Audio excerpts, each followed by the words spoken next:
ਸਤਿ ਸ਼੍ਰੀ ਅਕਾਲ ਜੀ, ਤੁਸੀਂ ਦੇਖ ਰਹੇ ਹੋ ਪੰਜਾਬ ਮੇਲ ਯੂਐਸਏ ਟੀਵੀ। ਮੈਂ ਹਾਂ ਬਰਨ ਕੌਰ ਮਾਨ। ਖਬਰਾਂ ਦੇ ਬੁਲੇਟਿਨ ਵਿੱਚ ਤੁਹਾਡਾ ਸਵਾਗਤ। ਪੇਸ਼ ਨੇ ਪਹਿਲਾਂ ਚੋਣਵੀਆਂ ਖਬਰਾਂ। ਅੰਮ੍ਰਿਤਸਰ ਤੋਂ ਯੂਰਪ ਦੇ ਤੀਜੇ ਹਵਾਈ ਅੱਡੇ ਲਈ ਸਿੱਧੀਆਂ ਉਡਾਣਾਂ ਸ਼ੁਰੂ। ਆਸਟ੍ਰੇਲੀਆ ਵਿੱਚ ਕੌਮਾਂਤਰੀ ਯਾਤਰਾ ਪਾਬੰਦੀਆਂ 'ਚ 3 ਮਹੀਨਿਆਂ ਲਈ ਹੋਰ ਵਾਧਾ। ਤਾਲਿਬਾਨ ਦਾ UN ਸਹਾਇਤਾ ਸਮੂਹਾਂ ਨੂੰ ਸੁਰੱਖਿਆ ਦੇਣ ਦਾ ਐਲਾਨ। ਮੁੱਲਾ ਅਬਦੁੱਲਾ ਗਨੀ ਬਰਾਦਰ ਨਾਲ ਹੋਈ ਮੁਲਾਕਾਤ। ਬਾਬਾ ਸ਼੍ਰੀ ਚੰਦ ਜੀ ਦਾ 527ਵਾਂ ਪ੍ਰਕਾਸ਼ ਪੁਰਬ ਸ਼ਰਧਾ ਨਾਲ ਮਨਾਇਆ ਗਿਆ। ਅਮਰੀਕਾ 'ਚ ਕਰੋਨਾ ਦਾ ਕਹਿਰ, ਕੈਲੀਫੋਰਨੀਆ ਵਿੱਚ ਭਰੇ ਹਸਪਤਾਲ। ਮੁੱਲਾ ਬਰਾਦਰ ਦੀਆਂ ਉਮੀਦਾਂ ਤੇ ਫਿਰਿਆ ਪਾਣੀ। ਹੁਣ ਮੁੱਲਾ ਹਸਨ ਅਖੁੰਦ ਦੇ ਹੱਥ ਹੋਵੇਗੀ ਤਾਲਿਬਾਨ ਦਾ ਕਬਾਨ। ਤੇ ਹੁਣ ਇਹਨਾਂ ਖਬਰਾਂ ਦਾ ਵਿਸਥਾਰ।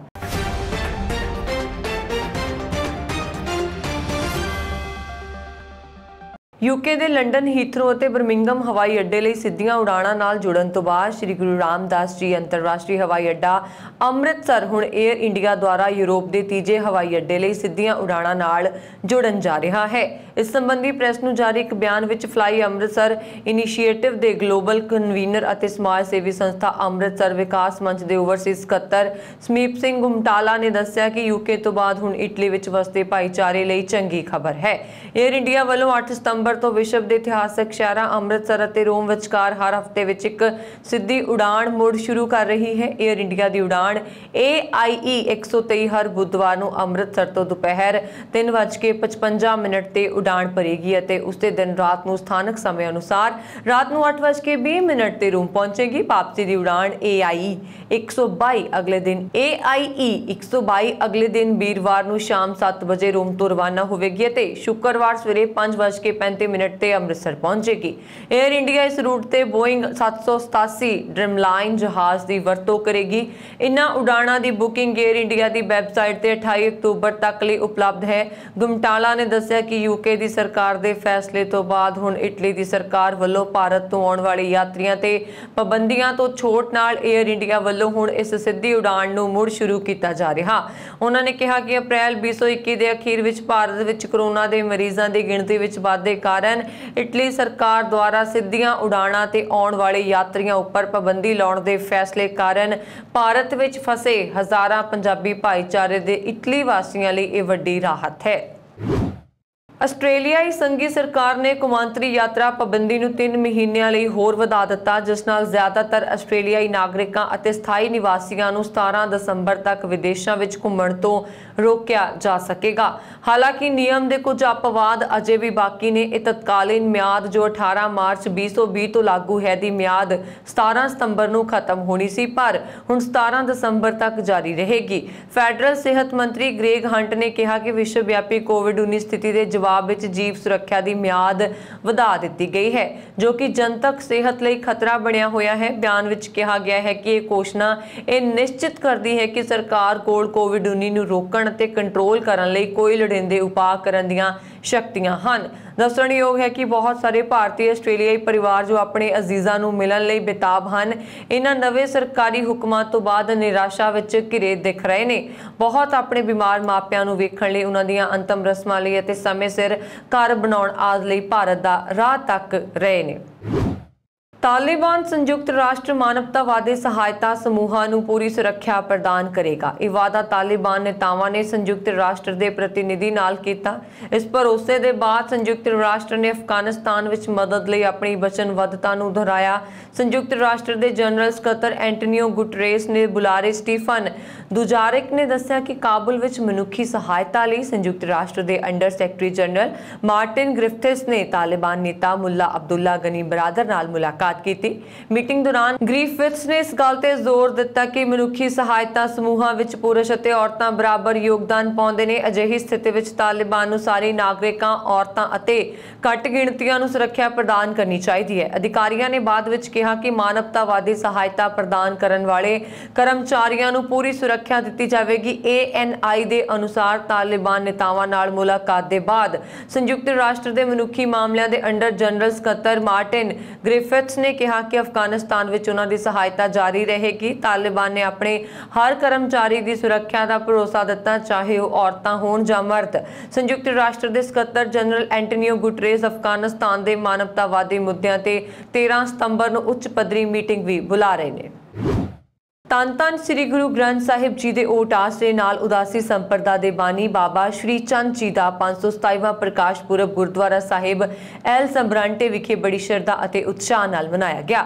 ਇਸ ਸਾਲਾਨਾ ਸਮਾਗਮ ਦਾ ਆਯੋਜਨ ਅਰੋਮਾ ਇੰਡੀਅਨ ਕੁਜ਼ੀਨ ਦੇ ਮਾਲਕ ਹਰਜੀਤ ਸਿੰਘ ਪੰਗੂ ਅਤੇ ਦਵਿੰਦਰ ਸਿੰਘ ਬਿੱਲਾ ਵੱਲੋਂ ਕੀਤਾ ਗਿਆ। ਭਾਰੀ ਗਿਣਤੀ ਵਿੱਚ ਸੰਗਤਾਂ ਨੇ ਦੂਰ ਨੇੜਿਓਂ ਆਣ ਕੇ ਇਸ ਵਿਸ਼ਾਲ ਸਮਾਗਮ ਵਿੱਚ ਸ਼ਿਰਕਤ ਕੀਤੀ। ਸੰਤ ਬਾਬਾ ਗੁਰਵਿੰਦਰ ਸਿੰਘ ਮੰਡੀ ਵਾਲਿਆਂ ਦੇ ਆਸ਼ੀਰਵਾਦ ਸਦਕਾ 3 ਦਿਨ ਚੱਲੇ ਸਮਾਗਮ ਵਿੱਚ ਸ੍ਰੀ ਅਖੰਡ ਪਾਠ ਸਾਹਿਬ ਦੇ ਭੋਗ ਪਾਏ ਗਏ। ਅਰਦਾਸ ਕਰਨ ਉਪਰੰਤ ਛੋਟੇ ਬੱਚਿਆਂ ਨੇ ਇਲਾਹੀ ਬਾਣੀ ਦਾ ਕੀਰਤਨ ਕੀਤਾ। ਗੁਰਦੁਆਰਾ ਸਾਹਿਬ ਜੀ ਦੇ ਹਜ਼ੂਰੀ ਰਾਗੀ ਵੱਲੋਂ ਗੁਰਬਾਣੀ ਕੀਰਤਨ ਰਾਹੀਂ ਆਈਆਂ ਸੰਗਤਾਂ ਨੂੰ ਨਿਹਾਲ ਕੀਤਾ ਗਿਆ। ਗਿਆਨੀ ਸ਼ੇਰ ਸਿੰਘ ਜੀ ਅੰਬਾਲਾ ਵਾਲਿਆਂ ਨੇ ਧੰਨ ਧੰਨ ਬਾਬਾ ਸ਼੍ਰੀ ਚੰਦ ਜੀ ਦੀ ਜੀਵਨੀ ਬਾਰੇ ਵਿਸਥਾਰ ਚਾਨਣਾ ਪਾਇਆ। ਗਿਆਨੀ ਸ਼ੇਰ ਸਿੰਘ ਜੀ ਨੇ ਬਾਬਾ ਸ਼੍ਰੀ ਚੰਦ ਜੀ ਦੇ ਜੀਵਨ ਨਾਲ ਸੰਬੰਧਿਤ ਸਾਖੀਆਂ ਬਾਰੇ ਵਿਸਥਾਰਤ ਜਾਣਕਾਰੀ ਦਿੱਤੀ। ਢਾਡੀ ਜਥਾ ਸਰਬਜੀਤ ਸਿੰਘ ਸਾਜਨ ਨੇ ਵੀ ਬਾਬਾ ਸ਼੍ਰੀ ਚੰਦ ਜੀ ਦੇ ਜੀਵਨ ਬਾਰੇ ਵਿਆਖਿਆ ਕੀਤੀ ਅਤੇ ਢੱਡ ਸਰੰਗੀ ਰਾਹੀਂ ਆਈਆਂ ਸੰਗਤਾਂ ਨੂੰ ਨਿਹਾਲ ਕੀਤਾ। ਗੁਰੂ ਕਾ ਲੰਗਰ ਅਤੁੱਟ ਵਰਤਾਇਆ ਗਿਆ। ਭਾਈ ਹਰਜੀਤ ਸਿੰਘ ਨੇ ਆਈਆਂ ਸਮੂਹ ਸੰਗਤਾਂ ਦਾ ਧੰਨਵਾਦ ਕੀਤਾ। ਅਮਰੀਕਾ 'ਚ ਕੋਰੋਨਾ ਦਾ ਕਹਿਰ ਫਿਰ ਤੇਜ਼ ਹੋ ਰਿਹਾ ਹੈ। ਕੈਲੀਫੋਰਨੀਆ ਵਿੱਚ ਗੰਭੀਰ ਮਰੀਜ਼ਾਂ ਦੇ ਵਧਣ ਕਾਰਨ ਹਸਪਤਾਲ ਭਰ ਗਏ ਨੇ। ਲੋਕਾਂ ਨੂੰ ICU ਵਿੱਚ ਮੁਸ਼ਕਲ ਨਾਲ ਬਿਸਤਰੇ ਮਿਲ ਰਹੇ ਨੇ। ਕੈਲੀਫੋਰਨੀਆ ਵਿੱਚ ਡੈਲਟਾ ਵੇਰੀਐਂਟ ਕਾਰਨ ਮਰੀਜ਼ਾਂ ਦੀ ਗਿਣਤੀ ਤੇਜ਼ੀ ਨਾਲ ਵੱਧ ਰਹੀ ਹੈ। ਇੱਥੋਂ ਦੀ ਸੈਂਟਰਲ ਵੈਲੀ ਦੇ ਹਸਪਤਾਲਾਂ ਵਿੱਚ ਹਾਲਾਤ ਗੰਭੀਰ ਨੇ। ਸਿਹਤ ਅਧਿਕਾਰੀਆਂ ਮੁਤਾਬਕ ਹਸਪਤਾਲ ਵਿੱਚ ICU 'ਚ ਥਾਂ ਨਹੀਂ ਬਚੀ। ਸਟਾਫ ਦੀ ਜ਼ਬਰਦਸਤ ਕਮੀ ਹੋ ਗਈ ਹੈ। ਕੁਝ ਥਾਵਾਂ ਤੇ ਪਿਛਲੇ 4 ਹਫ਼ਤਿਆਂ ਵਿੱਚ ਨਵੇਂ ਮਾਮਲਿਆਂ ਦੀ ਗਿਣਤੀ ਦੁੱਗਣੀ ਹੋ ਗਈ ਹੈ। ਹਸਪਤਾਲਾਂ ਵਿੱਚ ਨਿਰੰਤਰ ਵੱਧ ਹੀ ਗਿਣਤੀ ਨੂੰ ਦੇਖਦੇ ਹੋਏ ਇੱਥੋਂ ਦੇ ਅਧਿਕਾਰੀ ਹੁਣ ਮਰੀਜ਼ਾਂ ਨੂੰ ਹੋਰ ਥਾਵਾਂ ਤੇ ਤਬਦੀਲ ਕਰਨ ਤੇ ਵਿਚਾਰ ਕਰ ਰਹੇ ਨੇ। ਅਮਰੀਕਾ 'ਚ 2000 ਨਵੇਂ ਮਾਮਲੇ MU ਵੇਰੀਐਂਟ ਦੇ ਮਿਲੇ ਨੇ। ਇਸ ਵੇਰੀਐਂਟ ਦੇ ਵਧੇਰੇ ਮਰੀਜ਼ ਕੈਲੀਫੋਰਨੀਆ, ਫਲੋਰੀਡਾ, ਟੈਕਸਾਸ ਤੇ ਨਿਊਯਾਰਕ 'ਚ ਹਨ। ਰੂਸ ਵਿੱਚ ਹਰ ਰੋਜ਼ 18,000 ਤੋਂ ਵੱਧ ਨਵੇਂ ਮਾਮਲੇ ਮਿਲ ਰਹੇ ਨੇ। ਇੱਥੇ ਕੁੱਲ ਮਰੀਜ਼ਾਂ ਦੀ ਗਿਣਤੀ ਦੁੱਗਣੀ ਹੋ ਗਈ ਹੈ। ਵੈਕਸੀਨ ਤੇਜ਼ੀ ਨਾਲ ਲੱਗਣ ਤੋਂ ਬਾਅਦ ਵੀ ਰੂਸ ਵਿੱਚ ਮਰੀਜ਼ਾਂ ਦੀ ਗਿਣਤੀ 'ਚ ਕਮੀ ਨਹੀਂ ਆ ਰਹੀ। ਕਈ ਦਿਨਾਂ ਤੋਂ ਤਾਲਿਬਾਨ ਦੀ ਨਵੀਂ ਸਰਕਾਰ ਦੇ ਗਠਨ ਦੀਆਂ ਖਬਰਾਂ ਸਾਹਮਣੇ ਆ ਰਹੀਆਂ ਹਨ। ਹਾਲਾਂਕਿ ਅਜੇ ਤੱਕ ਇਹ ਸਪਸ਼ਟ ਨਹੀਂ ਹੋ ਪਾਇਆ ਕਿ ਸਰਕਾਰ ਵਿੱਚ ਕੌਣ-ਕੌਣ ਕਿਸ ਅਹੁਦੇ ਤੇ ਹੋਵੇਗਾ। ਇਸ ਦੇ ਨਾਲ ਹੀ ਜਿੱਥੇ ਮੁੱਲਾ ਬਰਾਦਰ ਦੇ ਤਾਲਿਬਾਨੀ ਮੁਖੀ ਬਣਨ ਦੀਆਂ ਖਬਰਾਂ ਸਾਹਮਣੇ ਆਈਆਂ ਸਨ, ਇਸ ਦੇ ਉਲਟ ਹੁਣ ਬਰਦਾਰ ਦੀਆਂ ਉਮੀਦਾਂ ਤੇ ਪਾਣੀ ਫਿਰਦਾ ਦਿਖਾਈ ਦੇ ਰਿਹਾ ਹੈ। ਜਾਣਕਾਰੀ ਅਨੁਸਾਰ ਹੁਣ ਮੁੱਲਾ ਹਸਨ ਅਖੁੰਦ ਨੇ ਅਫਗਾਨਿਸਤਾਨ ਸਰਕਾਰ ਦਾ ਮੁਖੀ ਬਣਾਇਆ ਜਾ ਸਕਦਾ ਹੈ। ਅਫਗਾਨਿਸਤਾਨ ਵਿੱਚ ਤਾਲਿਬਾਨ ਦੇ ਕਬਜ਼ੇ ਤੋਂ ਬਾਅਦ ਅਗਲੀ ਸਰਕਾਰ ਦੇ ਗਠਨ ਦੀਆਂ ਤਿਆਰੀਆਂ ਨੂੰ ਤੇਜ਼ ਕਰ ਦਿੱਤਾ ਗਿਆ। ਪਿਛਲੇ ਹਫ਼ਤੇ ਸਰਕਾਰ ਦਾ ਗਠਨ ਕੀਤਾ ਜਾਣਾ ਸੀ, ਪਰ ਕਿਸੇ ਕਾਰਨ ਕਰਕੇ ਇਸ ਵਿੱਚ ਦੇਰੀ ਹੋ ਰਹੀ ਹੈ। ਕਿਹਾ ਜਾ ਰਿਹਾ ਹੈ ਕਿ ਬੁੱਧਵਾਰ ਨੂੰ ਨਵੀਂ ਤਾਲਿਬਾਨ ਸਰਕਾਰ ਦਾ ਗਠਨ ਕੀਤਾ ਜਾ ਸਕਦਾ ਹੈ। ਜੇ ਬੁੱਧਵਾਰ ਨੂੰ ਨਵੀਂ ਸਰਕਾਰ ਨਹੀਂ ਬਣੀ ਤਾਂ ਆਉਣ ਵਾਲੇ ਕੁਝ ਦਿਨਾਂ ਤੱਕ ਸਰਕਾਰ ਦਾ ਗਠਨ ਸੰਭਵ ਹੈ। ਬੀਤੇ ਦਿਨ ਕੈਨੇਡਾ ਦੇ ਨੋਵਾ ਸਕੋਚੀਆ ਸੂਬੇ ਦੇ ਸ਼ਹਿਰ ਹੈਲੀਪੈਕ ਵਿਖੇ ਪੰਜਾਬ ਤੋਂ ਪੜ੍ਹਨ ਆਏ ਇੱਕ ਪੰਜਾਬੀ ਮੂਲ ਦੇ ਨੌਜਵਾਨ ਵਿਦਿਆਰਥੀ ਪ੍ਰਭਜੋਤ ਸਿੰਘ ਦਾ ਚਾਕੂ ਮਾਰ ਕੇ ਕਤਲ ਕਰ ਦੇਣ ਦੀ ਮੰਦਭਾਗੀ ਖਬਰ ਸਾਹਮਣੇ ਆਈ। ਦੱਸਿਆ ਜਾਂਦਾ ਹੈ ਕਿ ਪ੍ਰਭਜੋਤ ਸਿੰਘ ਨਾਲ ਉਸਦੇ ਘਰ ਦੇ ਸਾਹਮਣੇ ਹੀ ਪਾਰਕਿੰਗ ਵਿੱਚ ਗੱਡੀ ਲਾਉਣ ਨੂੰ ਲੈ ਕੇ 2 ਗੋਰਿਆਂ ਨੇ ਝਗੜਾ ਕੀਤਾ। ਉਹਨਾਂ ਗੋਰਿਆਂ ਵੱਲੋਂ ਪ੍ਰਭਜੋਤ ਸਿੰਘ ਦੀ ਗਰਦਨ ਤੇ ਤੇਜ਼ ਧਾਰ ਚਾਕੂ ਨਾਲ ਵਾਰ ਕੀਤਾ ਗਿਆ, ਜਿਸ ਕਾਰਨ ਉਸ ਦਾ ਜ਼ਿਆਦਾ ਖੂਨ ਵਹਿ ਗਿਆ ਤੇ ਉਸਨੇ ਹਸਪਤਾਲ ਪਹੁੰਚਣ ਤੋਂ ਪਹਿਲਾਂ ਹੀ ਦਮ ਤੋੜ ਦਿੱਤਾ। ਪ੍ਰਭਜੋਤ ਸਿੰਘ ਕੈਨੇਡਾ ਵਿੱਚ ਆਪਣੀ ਭੈਣ ਅਤੇ ਜੀਜੇ ਨਾਲ ਰਹਿ ਰਿਹਾ ਸੀ ਤੇ ਉਹ 4 ਕੁ ਸਾਲ ਪਹਿਲਾਂ ਕੈਨੇਡਾ ਪੜ੍ਹਨ ਲਈ ਆਇਆ ਸੀ। ਹਾਲ ਹੀ ਵਿੱਚ ਉਸ ਦਾ ਕੈਨੇਡਾ ਦੀ PR ਲਈ ਕੇਸ ਲੱਗਾ ਸੀ। ਪ੍ਰਭਜੋਤ ਦੇ ਦੋਸਤਾਂ ਮੁਤਾਬਕ ਉਹ ਬਹੁਤ ਹੀ ਮਿਲਣਸਾਰ ਤੇ ਸਾਊ ਸੁਭਾਅ ਦਾ ਨੌਜਵਾਨ ਸੀ। ਪੁਲਿਸ ਮੁਤਾਬਕ ਇਹ ਘਟਨਾ ਰਾਤ 2 ਵਜੇ ਦੀ ਹੈ ਤੇ 5 ਵਜੇ ਤੱਕ ਪੁਲਿਸ ਨੇ ਇੱਕ ਹਮਲਾਵਰ ਨੂੰ ਕਾਬੂ ਕਰ ਲਿਆ ਸੀ। ਹਮਲਾਵਰ 1 ਜਾਂ 2 ਤੇ ਵੱਧ ਵੀ ਹੋ ਸਕਦੇ ਹਨ, ਕਿਉਂਕਿ ਪੁਲਿਸ ਨੇੜੇ ਦੀਆਂ CCTV ਫੁਟੇਜ ਪ੍ਰਾਪਤ ਕਰਨ ਦੀ ਕੋਸ਼ਿਸ਼ ਕਰ ਰਹੀ ਹੈ। ਪ੍ਰਭਜੋਤ ਸਿੰਘ ਦਾ ਪੰਜਾਬ ਤੋਂ ਪਿਛੋਕੜ ਜ਼ਿਲ੍ਹਾ ਸੰਗਰੂਰ ਨਾਲ ਦੱਸਿਆ ਜਾਂਦਾ ਹੈ। ਅਮਰੀਕਾ ਦੇ ਫਲੋਰੀਡਾ ਵਿੱਚ ਇੱਕ ਬੰਦੂਕਧਾਰੀ ਨੇ ਇੱਕ ਹੀ ਪਰਿਵਾਰ ਦੇ 4 ਮੈਂਬਰਾਂ ਦਾ ਗੋਲੀ ਮਾਰ ਕੇ ਕਤਲ ਕਰ ਦਿੱਤਾ। ਬੰਦੂਕਧਾਰੀ ਇੰਨਾ ਹਮਲਾਵਰ ਸੀ ਕਿ ਉਸਨੇ ਫੜੇ ਜਾਣ ਤੋਂ ਬਾਅਦ ਵੀ ਹਸਪਤਾਲ ਵਿੱਚ ਇੱਕ ਅਧਿਕਾਰੀ ਤੋਂ ਬੰਦੂਕ ਖੋਹਣ ਦੀ ਕੋਸ਼ਿਸ਼ ਕੀਤੀ। ਲੇਕਲੈਂਡ ਵਿੱਚ ਪੁਲਿਸ ਨਾਲ ਮੁਕਾਬਲੇ ਤੋਂ ਬਾਅਦ ਅਧਿਕਾਰੀਆਂ ਨੂੰ 11 ਸਾਲਾ ਬੱਚੀ ਮਿਲੀ, ਜਿਸ ਨੂੰ ਕਈ ਗੋਲੀਆਂ ਲੱਗੀਆਂ ਸਨ। 3 ਹੋਰ ਲੋਕਾਂ ਦੀਆਂ ਲਾਸ਼ਾਂ ਬਰਾਮਦ ਹੋਈਆਂ, ਜਿਨ੍ਹਾਂ ਵਿੱਚ 33 ਸਾਲਾ ਔਰਤ ਸ਼ਾਮਲ ਹੈ ਅਤੇ ਜਿਸ ਨੇ ਹੱਥ ਵਿੱਚ 3 ਮਹੀਨੇ ਦਾ ਬੱਚਾ ਲੈ ਰੱਖਿਆ ਸੀ। ਬੱਚੇ ਦੀ ਵੀ ਮੌਤ ਹੋ ਗਈ। ਬੱਚੇ ਦੀ 62 ਸਾਲਾ ਦਾਦੀ ਦੀ ਵੀ ਗੋਲਾਬਾਰੀ ਵਿੱਚ ਮੌਤ ਹੋ ਗਈ। 33 ਸਾਲਾ ਕਾਤਲ ਬ੍ਰਿਆਨ ਰੀਲੇ ਇਰਾਕ ਅਤੇ ਅਫਗਾਨਿਸਤਾਨ ਵਿੱਚ ਇੱਕ ਸ਼ਾਰਪ ਸ਼ੂਟਰ ਦੇ ਰੂਪ ਵਿੱਚ ਕੰਮ ਕਰ ਚੁੱਕਾ ਹੈ ਅਤੇ ਉਸਨੇ ਇਸ ਪਰਿਵਾਰ ਨੂੰ ਬਿਨਾਂ ਸੋਚੇ ਸਮਝੇ ਤੇ ਬਿਨਾਂ ਕਿਸੇ ਪੁਰਾਣੀ ਰੰਜਿਸ਼ ਤੇ ਨਿਸ਼ਾਨਾ ਬਣਾਇਆ। ਉਹ ਮਾਨਸਿਕ ਰੂਪ ਤੋਂ ਗੜਬੜੀ ਦਾ ਸ਼ਿਕਾਰ ਹੋ ਗਿਆ ਸੀ। पाकिस्तान सिख गुरुद्वारा प्रबंधक कमेटी के प्रधान सतवंत सिंह की अगवाई हेठ 6 सितंबर 2021 ਨੂੰ ETPB के मुख दफ्तर लाहौर विखे श्री गुरु नानक देव जी के ज्योति जोत पुरब मौके कराए जा रहे समागमां के प्रबंधों की समीक्षा करने लिए एक मीटिंग हुई। इस दौरान PSGPC ने भारतीय संगतां नूं ज्योति पुरब विच हिस्सा लैण की इजाजत देने लिए एक बार फिर भारतीय पक्ष तो करतारपुर लांघा खोलण की मांग की है। इस मौके ते PSGPC के मैंबरां वालों श्री गुरु नानक देव जी के ज्योति पुरब के मद्देनज़र पिछले लंबे समय तो भारत वालों बंद करतारपुर साहिब कॉरीडोर खोलण की मांग की गई। उन्होंने कहा कि PSGPC वालों 20-22 सितंबर नूं श्री गुरु नानक देव जी का ज्योति जोत दिहाड़ा बहुत श्रद्धा भावना नाल मनाया जा रहा अते साडी दिली ख्वाहिश है कि इस मौके ते ये लांघा खोल दिता जाए तां जो भारत विच बैठियां संगतां समागम विच शामिल हो सकण। उन्होंने भी दस्सिया कि साडी बेनती ते ज्ञानी हरप्रीत सिंह जी जथेदार श्री अकाल तखत साहिब विशेष तौर ते इत्थे ज्योति जोत गुरपुरब मौके पहुंच रहे ने। असीं PSGPC वालों भारत सरकार कैप्टन सरकार बीबी जगीर कौर जी नूं बेनती करदे हां कि वो इस विच अपना अहम योगदान पाउण।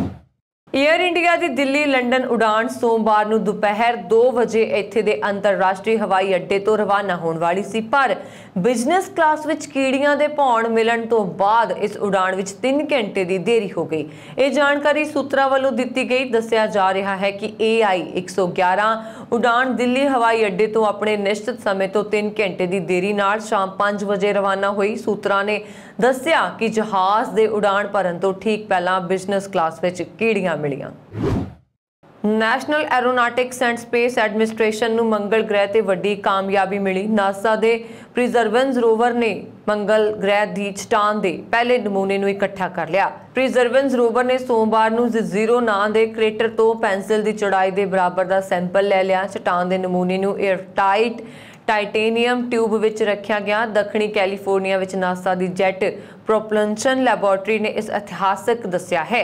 नमूने नूं पृथ्वी ते वापस लियाउण ते इस ते अध्ययन लई नासा ने ESA निकट भविख विच मिशनां दी एक श्रृंखला की योजना बना रहे हैं। दस दिए कि पहली बार किसी दूजे ग्रह नाल नमूनिਆਂ नूं पृथ्वी ते लियाया जावेगा। नासा ने चट्टान के टुकड़े की फोटो के नाल ट्वीट किया। यह अधिकारित है, मैं किसी होर ग्रह ते ड्रिल करके चट्टान के पहले नमूने नूं इकट्ठा कर लिया है। पृथ्वी ते नमूने नूं वापस लियाउण की तैयारी हो रही है। यह अपने आप विच बेहद अनोखा है। अफगानिस्तान जिथे तालिबान लड़ाकियां ने सत्ता हथिया लई ते मुद्दे ते बरतानिया विच बोरिस जॉनसन की सरकार नूं संसद मैंबरां दी विरोधता दा सामना करना पै रहा अते सरकार दा आखना है कि सरकार वालों सियासी आर्थिक अते दूतवास पद्धर उत्ते अफगानियां दी सहायता की गई। BBC दी एक रिपोर्ट अनुसार तालिबान वालों अफगानिस्तान उत्ते कब्जा करन तो बाद बरतानिया वालों धारना नीति कारण प्रधानमंत्री अते विदेश मंत्री डोमिनिक राब नूं मुल्क विच आलोचना दा सामना करना पै रहा। इस संबंध विच प्रधानमंत्री नूं बयान जारी करना पिया। उपरंत UK के उच्च जनरल ने कहा कि तालिबान दे यकमुश्त कंट्रोल करन बाद हर कोई गलत है क्योंकि सब कुछ स्किंटां विच वापरिया। अफगानिस्तान विच नवी सत्ता दे ऐलान दे नाल तालिबान होर कई चीज़ां बदलन जा रहा। तालिबान अफगानिस्तान के पुराने झंडे नूं बदलेगा ते राष्ट्रगान भी नवा होवेगा। लड़कियां स्कूल कालेज अते यूनीवर्सिटियां तां जा सकणगियां पर उन्हां नूं सिर तो पैर तक ढकण वाला बुरका अते हिजाब पहन के घर तो निकलना होवेगा।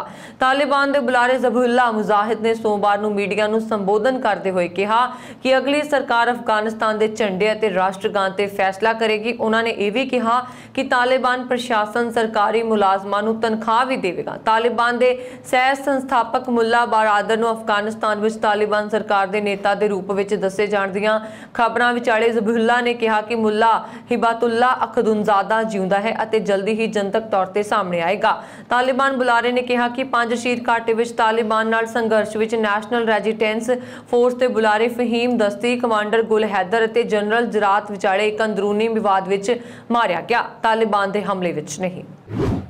फाइजर टीके राही बनी कोविड-19 एंटीबॉडी नर्सिंग होम के सीनियर निवासियों ते उन्हां दी देखभाल करन वालियां विच दूसरी खुराक प्राप्त करन दे 6 महीनों बाद 80% तो ज्यादा घट हो गई। ये गल अमेरिकी अध्ययन विच सामने आई है। America which case western reserve university अते ब्राउन यूनीवर्सिटी की अगवाई विच कीते गए।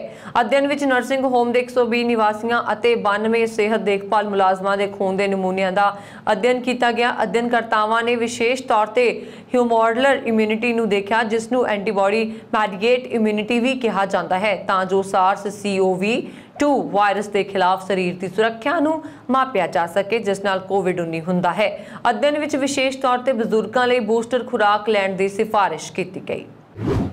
ਪੰਜਾਬ ਵਿਧਾਨ ਸਭਾ ਚੋਣਾਂ ਦੀਆਂ ਤਿਆਰੀਆਂ ਤੇਜ਼ੀ ਨਾਲ ਅੱਗੇ ਵਧ ਰਹੀਆਂ ਨੇ। ਚੋਣਾਂ ਲਈ ਜ਼ਰੂਰੀ 56,000 VOTING ਮਸ਼ੀਨਾਂ ਦਾ ਇੰਤਜ਼ਾਮ ਹੋ ਚੁੱਕਾ ਹੈ। ਇਲੈਕਟ੍ਰੋਨਿਕ VOTING ਮਸ਼ੀਨਾਂ ਦੀ ਪਹਿਲੀ ਖੇਪ ਮੱਧ ਪ੍ਰਦੇਸ਼ ਤੋਂ ਪੰਜਾਬ ਆ ਚੁੱਕੀ ਹੈ, ਜਦੋਂ ਕਿ ਹੋਰ ਮਸ਼ੀਨਾਂ ਵੀ ਆਉਣ ਵਾਲੀਆਂ ਨੇ। ਪੰਜਾਬ ਦੇ ਮੁੱਖ ਚੋਣ ਅਧਿਕਾਰੀ ਡਾਕਟਰ ਐਸ ਕਰੁਣਾ ਰਾਜੂ ਵੱਲੋਂ ਇਸ਼ਤਿਹਾਰਾਂ ਲਈ ਬੈਠਕ ਕੀਤੀ ਗਈ, ਜਿਸ ਵਿੱਚ ਕਿਹਾ ਗਿਆ ਕਿ ਪਿੰਡੂ ਖੇਤਰ ਦੇ ਲੋਕਾਂ, ਖਾਸ ਤੌਰ ਤੇ ਇੱਟਾਂ ਤੇ ਭੱਠਿਆਂ ਤੇ ਕੰਮ ਕਰਨ ਵਾਲੇ ਮਜ਼ਦੂਰਾਂ ਤੱਕ ਪੂਰੀ ਪਹੁੰਚ ਬਣ ਸਕੇ। ਇਸ ਦੇ ਲਈ ਹਰ ਸੰਭਵ ਕੋਸ਼ਿਸ਼ ਕੀਤੀ ਜਾ ਰਹੀ ਹੈ। ਇਸ ਤੋਂ ਇਲਾਵਾ YouTube ਚੈਨਲਾਂ ਸੰਬੰਧੀ ਵੀ 2 ਦਿਨ ਬਾਅਦ ਬੈਠਕ ਕੀਤੀ ਜਾ ਰਹੀ ਹੈ, ਤਾਂ ਜੋ ਮੀਡੀਆ ਦੇ ਹਰ ਖੇਤਰ ਰਾਹੀਂ ਵੋਟਰਾਂ ਨਾਲ ਸੰਪਰਕ ਕੀਤਾ ਜਾ ਸਕੇ। ਡਾਕਟਰ ਰਾਜੂ ਨੇ ਕਿਹਾ ਕਿ ਇਸ ਤਰ੍ਹਾਂ ਦੀਆਂ ਖਬਰਾਂ ਗਲਤ ਸਨ ਕਿ ਪੰਜਾਬ ਦੀਆਂ ਵਿਧਾਨ ਸਭਾ ਚੋਣਾਂ ਲਈ ਮਸ਼ੀਨਾਂ ਦੀ ਘਾਟ ਹੈ। ਸੂਬੇ ਵਿੱਚ ਵੋਟਰ ਸੂਚੀ ਵਿੱਚ ਰਜਿਸਟ੍ਰੇਸ਼ਨ ਨਾ ਹਟਾਉਣ ਅਤੇ ਠੀਕ ਕਰਨ ਦੀ ਵਿਸ਼ੇਸ਼ ਮੁਹਿੰਮ ਦੀ ਸ਼ੁਰੂਆਤ ਹੋ ਚੁੱਕੀ ਹੈ। ਭਾਰਤੀ ਚੋਣ ਕਮਿਸ਼ਨ ਦੀਆਂ ਹਦਾਇਤਾਂ ਅਨੁਸਾਰ ਵੋਟਰ ਸੂਚੀ ਵਿੱਚ ਵੇਰਵੇ ਦਾਖਲ ਕਰਨ ਹਟਾਉਣ ਦੇ ਸੁਧਾਰਨ ਲਈ 1 ਜਨਵਰੀ 2022 ਤੋਂ ਵਿਸ਼ੇਸ਼ ਮੁਹਿੰਮ ਸ਼ੁਰੂ ਕੀਤੀ ਜਾ ਰਹੀ ਹੈ। ਇਸ ਨਾਲ ਨਾਗਰਿਕਾਂ ਨੂੰ ਖੁਦ ਨੂੰ ਵੋਟਰ ਵਜੋਂ ਰਜਿਸਟਰ ਕਰਨ ਅਤੇ ਆਫਲਾਈਨ ਜਾਂ ਆਨਲਾਈਨ ਚੋਣ ਵੇਰਵਿਆਂ ਨੂੰ ਅਟੈਸਟ ਕਰਨ ਦਾ ਮੌਕਾ ਮਿਲ ਸਕਦਾ ਹੈ। ਸੱਚਖੰਡ ਸ੍ਰੀ ਹਰਿਮੰਦਰ ਸਾਹਿਬ ਵਿਖੇ ਸ੍ਰੀ ਗੁਰੂ ਗ੍ਰੰਥ ਸਾਹਿਬ ਜੀ ਦੇ ਪਹਿਲੇ ਪ੍ਰਕਾਸ਼ ਪੁਰਬ ਨੂੰ ਸਮਰਪਿਤ ਸੁੰਦਰ ਜਲੌਸ ਸਜਾਏ ਗਏ। ਦੇਸ਼ ਭਰ ਤੋਂ ਇੱਥੇ ਪਹੁੰਚੀਆਂ ਸੰਗਤਾਂ ਨੇ ਸਰੋਵਰ ਵਿੱਚ ਇਸ਼ਨਾਨ ਕੀਤਾ। ਇਸ ਦੇ ਨਾਲ ਹੀ ਲੰਬੀਆਂ ਕਤਾਰਾਂ ਵਿੱਚ ਲੱਗ ਕੇ ਸੱਚਖੰਡ ਸ੍ਰੀ ਹਰਿਮੰਦਰ ਸਾਹਿਬ ਵਿਖੇ ਜਲੌ ਦੇ ਦਰਸ਼ਨ ਵੀ ਕੀਤੇ। ਰਾਗੀ ਜਥਿਆਂ ਨੇ ਕੀਰਤਨ ਦੀ ਹਾਜ਼ਰੀ ਭਰੀ। ਪ੍ਰਕਾਸ਼ ਪੁਰਬ ਨੂੰ ਸਮਰਪਿਤ ਸੱਚਖੰਡ ਸ੍ਰੀ ਹਰਿਮੰਦਰ ਸਾਹਿਬ ਤੇ ਹੋਰਨਾਂ ਸਥਾਨਾਂ ਤੇ ਫੁੱਲਾਂ ਦੀ ਸਜਾਵਟ ਵੀ ਕੀਤੀ ਗਈ। ਰਾਤ ਨੂੰ ਦੀਪਮਾਲਾ ਤੇ ਆਤਿਸ਼ਬਾਜ਼ੀ ਵੀ ਹੋਈ। ਇਹ ਸਨ ਹੁਣ ਤੱਕ ਦੀਆਂ ਖਬਰਾਂ। ਮੈਨੂੰ ਬਰਨ ਕੌਰ ਮਾਨੂ ਦਿਓ ਆ ਗਿਆ। ਹੋਰ ਖਬਰਾਂ ਦੇ ਲਈ ਸਾਡਾ YouTube ਚੈਨਲ ਪੰਜਾਬ ਮੇਲ USA TV ਜ਼ਰੂਰ ਸਬਸਕ੍ਰਾਈਬ ਕਰੋ। ਸਤਿ ਸ਼੍ਰੀ ਅਕਾਲ।